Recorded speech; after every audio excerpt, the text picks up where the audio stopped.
Hello សួស្តីដល់គ្នាស្វាគមន៍មកកាន់វីដេអូ vlog ថ្មីនៅក្នុងថ្ងៃនេះផងដែរបាទថ្ងៃនេះគឺ vlog ថ្មីគឺយើងបានធ្វើដំណើរកំសាន្តនិង shopping ទៅទីរំខេត្តសៀមរាបដោយសារមួយរយៈហ្នឹងយើងរវល់ការងារផងក៏ឆ្លៀតដើរលេងខ្លះកុំឲ្យ stress ពេកបាទអញ្ចឹងចង់ដឹងថាពួកខ្ញុំធ្វើដំណើរកំសាន្តទៅទីកន្លែងណាខ្លះអាចទស្សនាវីដេអូនេះដល់ចប់បានបាទឥឡូវនេះគឺយើងមកដល់មុខ Sendo ហើយគឺនៅសៀមរាបកំពុងតែរៀបចំខ្លួនដើម្បីចូលទៅទិញខោអាវនិងសម្ភារៈខ្លះៗយើងទិញសម្លៀកបំពាក់នៅក្នុង Sendo អញ្ចឹងហើយតពាក់ដើរលេងយប់ហ្នឹងតែម្ដងហើយសម្រាប់ដំណើរកំសាន្តនេះដែរគឺយើងដើរមួយយប់2ថ្ងៃនេះយើងរួមមានប្រូណេង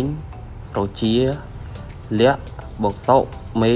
ហើយបូករួមទាំងខ្ញុំផងដែរហើយឥឡូវយើងបានចូលមកក្នុង Sendo ហើយកំពុងតែរកមើលនៅរបស់ដែលយើងចាំបាច់ដែលត្រូវទិញអញ្ចឹងមានដូចជាស្បែកជើងក៏អាវអីចឹងទៅតែប្រូណេងគឺមើលស្បែកជើងដល់ពេលទៅទិញគឺទៅទិញអាវឯណាស្បែកជើងហ្នឹងគាត់តែមើលទុកឲ្យគេវិញទាំងអស់ទាំងពីរអ្នកនឹងគ្មានទៅរកទិញស្បែកជើងអត់ស្បែកជើងពាក់តែទៅពេលទិញខោអាវអត់យល់ឃើញឲ្យដូចខ្ញុំបញ្ជាក់ប្រាប់ពីមុនអញ្ចឹងបែរជាទៅទិញខោទិញអាវឯណាឆ្កយលាក់ហ្នឹងដូរអាវបើហាក់ជារកទិញគេដែរថ្ងៃទីម៉ានហ្នឹងសែនចិនរកអាវពណ៌ក្រហមតែវាមិនទិញឯណាហើយបងសុកលោចុះលោឡើងគឺអត់ត្រូវទេលើកចុះលើកឡើងរបស់គេហ្នឹងដល់កហ្មងហើយសម្រាប់ខ្ញុំក៏អត់បានទិញដែរដើរថតទៅគេហ្នឹងហើយប្រូណេងគឺបានទិញគេដាក់អាវឈរ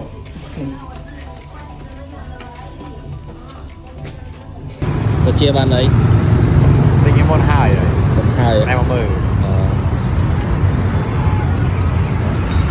អញ្ចឹងបន្ទាប់ពីទិញឲ្យបានហើយក៏ឆ្លៀតចូលកន្លែងផាប់ត្រៀតអញ្ចឹងដើម្បីហៅកន្លែងសបាយអញ្ចឹងមានអីសបាយរបស់គេមែនលោតយកបើយប់ទល់ភ្លឺខ្ញុំបានដេកសបាយរបស់គេមែនស៊ីមរៀបឲ្យទៅមកកន្លែងអញ្ចឹងបន្ទាប់ពីយើងលោតបានមកប្រាហើយចេញមកសាកកណ្ដាប់ដៃរបស់គ្នាបាទមានអីវាយយកមានស្វាកណាស្វឹងលើសដើមអញ្ចឹងបន្ទាប់ពីយើងអត់បានដេករយៈពេលមួយយប់នឹងលោតពីយប់រៀងសៅហត់អស់កម្លាំងហើយមករកកន្លែង steam massage បន្តិចសិនដើម្បីសម្រួលអារម្មណ៍គឺមុខចង់យំហ៎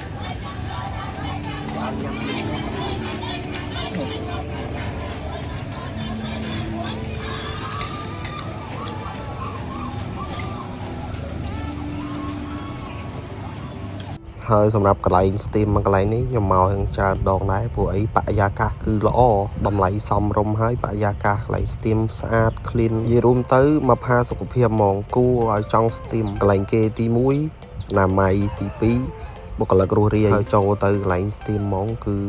ពិសេសខ្លាំងហ្មងបើសិនជាបងប្អូនណាស្វឹងពេលយប់អីមកកន្លែងហ្នឹងដើម្បីសម្រួលអារម្មណ៍ដូចជា steam sauna អីចឹងត្រាំទឹកក្តៅទឹកត្រជាក់អីចឹងមកកន្លែងហ្នឹងខ្ញុំរីកមិនឲ្យគឺពិសេសមែនតើស្អាតហើយផាសុខភាពខ្លាំងតែម្ដងបាទយើងចង់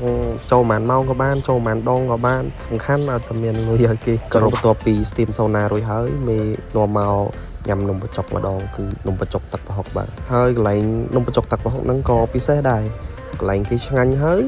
អាហារសុទ្ធតែគួរចង់ញ៉ាំក៏ដាក់មកម៉ាត់ទៅរសជាតិគឺប្លែកពីនំបញ្ចុកធម្មតា